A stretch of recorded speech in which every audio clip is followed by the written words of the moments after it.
ஜல்லிக்கட்டுக்காக சென்னை மெரினாவில் நடைபெறும் போராட்டத்தில் திடீரென காவலர் ஒருவர் சீருடையுடன் பங்கேற்று ஆதரவு குரல் கொடுத்தார்.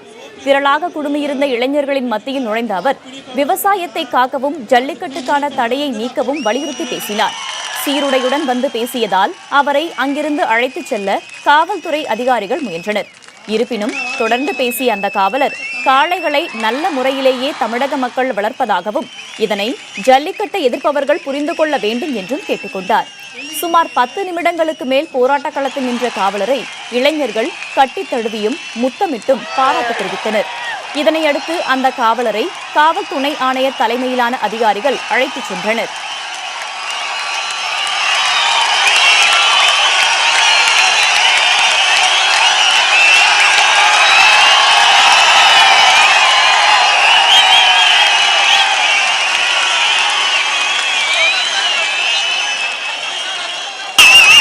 ஜல்லிக்கட்டு மாடுனா என்ன மனுஷன் நாகரிகம் தோன்றப்ப முதல்ல விவசாயம் பண்றப்ப துணைக்கு கூப்பிட்டது அந்த மாட்டை தான் அவன் துணை கூப்பிட்டுட்டான்.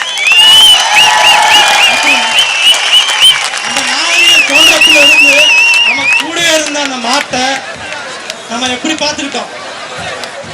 அந்த மாட்டை இப்ப ஜல்லிக்கட்டு தடைன்னு சொல்லி அதை கொத்தா அழிச்சுக்கிருக்கானே. 1000 வருஷமா நம்ம கூட இருந்த மாட்டை அப்படி அழிய விட்டு நம்ம வேடிக்கை பார்த்துட்டு இருந்தா நம்மளாம் ஒரு தமிழனா?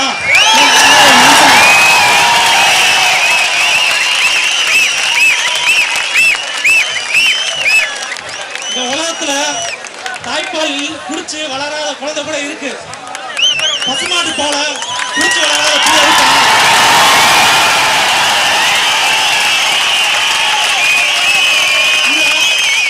இது விவசாய நாடு விவசாய நாடுன்றாங்களே, அப்ப விவசாயத்துக்கு முக்கியத்துவம் கொடுத்தானே ஆகணும். அதை தவறின அரசுலாம் ஒரு அரசா?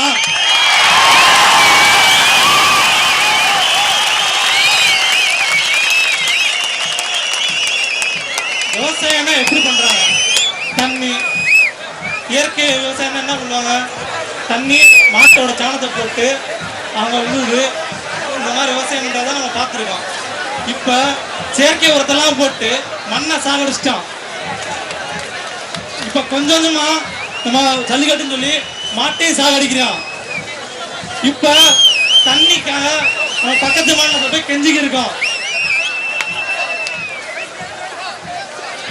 இப்ப விவசாயம் பார்க்க முடியாம தண்ணி இல்லாம விவசாயி இப்ப கடல்ல செத்துக்கு இருக்கான்.